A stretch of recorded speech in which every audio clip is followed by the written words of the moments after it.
You're standing outside a temple in ancient Egypt. The walls are covered in stone reliefs, carved images 40 feet high, painted in vivid reds and golds. And there, at the center, is the Pharaoh.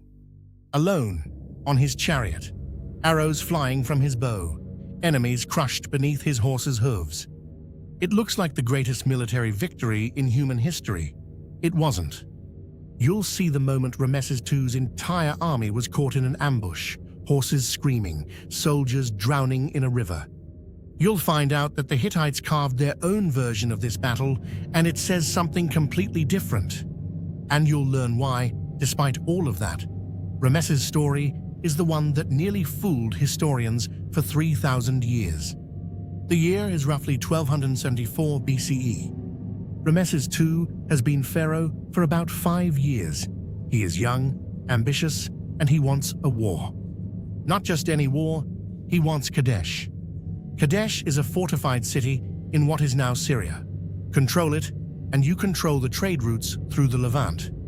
It had slipped from Egyptian influence under his father. Ramesses wants it back.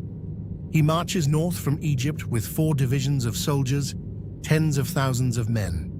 The divisions have names: Ra, Ptah, Seth, and the lead division, the one Ramesses himself travels with, Amun. Here's the part I can't get past. Before he even reaches Kadesh, Ramesses receives intelligence from 2 local informants. They tell him the Hittite army, led by King Muwatalli is still far to the north, days away. The road is clear. Ramesses believes them. He advances with the Amun division ahead of the rest of his army. The gap between Amun and the next division, Ra, stretches to miles.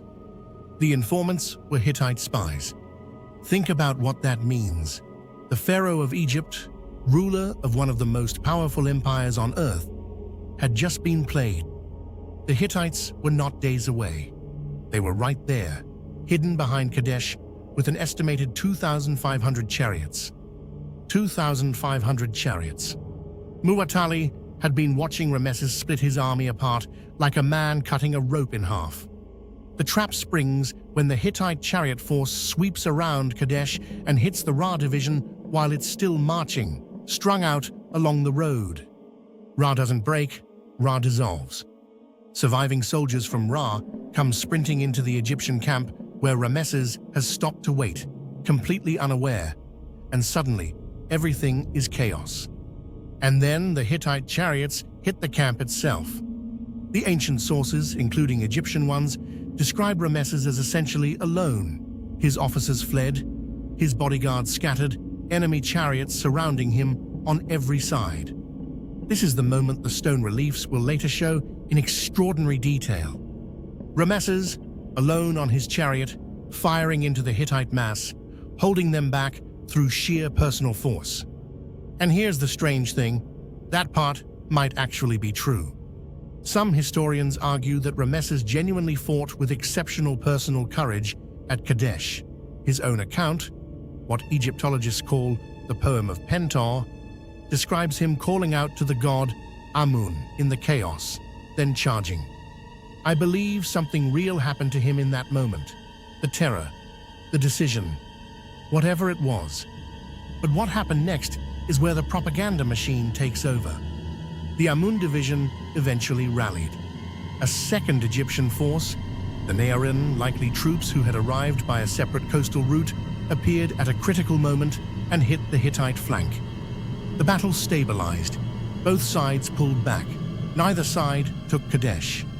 Ramesses did not capture the city. Muwatalli did not destroy the Egyptian army. Both forces eventually withdrew, and both sides had taken serious casualties. That is, by every reasonable military definition, a draw. Possibly, if you weight the near annihilation of 2 Egyptian divisions, an Egyptian defeat narrowly avoided. Here's where the stone becomes the story. Ramesses goes home and he starts carving. Abu Simbel, the Ramesseum, Luxor, Abydos, Karnak. The same scene, over and over, the pharaoh, heroic and singular, routing the Hittite hordes, enemies begging beneath his chariot wheels. the gods themselves intervening on Egypt's behalf. This is the central fact of the Kadesh propaganda campaign, and I want you to sit with it. This wasn't a lie told in a speech that fades when the speaker dies. This was a lie carved into stone, permanently, at colossal scale, reproduced across every major temple complex in the empire. Think of it like a virus encoded into the architecture itself, written into the bones of every sacred building, so that every Egyptian who ever approached a temple wall for 3,000 years would see Ramesses I. Ramesses always won. And for a long time, that's exactly what historians believed.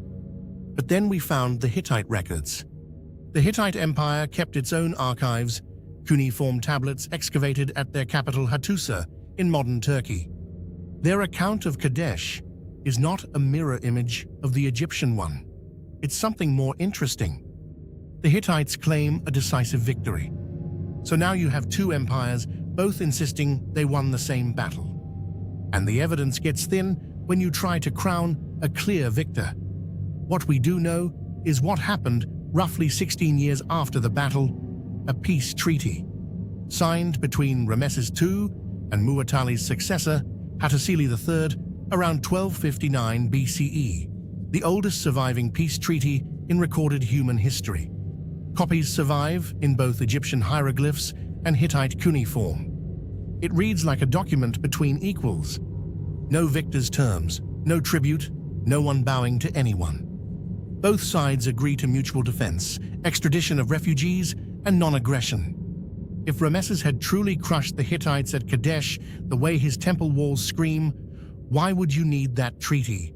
Why would you sign as equals with an enemy you'd already destroyed? I keep coming back to that question. The treaty is the crack in the monument, the one place where the real story seeps through the stone. Modern archaeologists and historians, piecing together both the Egyptian and Hittite records alongside what we know about Bronze Age military logistics, have largely concluded the same thing. Kadesh was a tactical near-disaster for Egypt that Ramesses survived through a combination of personal courage, fortunate timing, and luck. Not a victory, closer to the opposite. And yet, and this is what makes the whole thing genuinely strange, Ramesses reigned for another 61 years after Kadesh. He built more than any other pharaoh in Egyptian history. He fathered somewhere around 100 children. He signed the world's first international peace treaty. He outlived almost everyone he knew. And everywhere, those walls told the same story. The chariots, the arrows, the lone pharaoh, triumphant.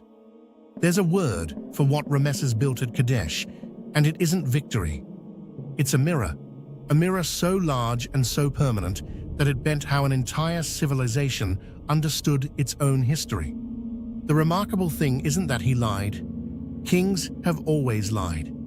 The remarkable thing is that he understood 3,000 years before the invention of mass media that if you carve the lie big enough into enough walls with enough gods watching, the stone becomes the truth.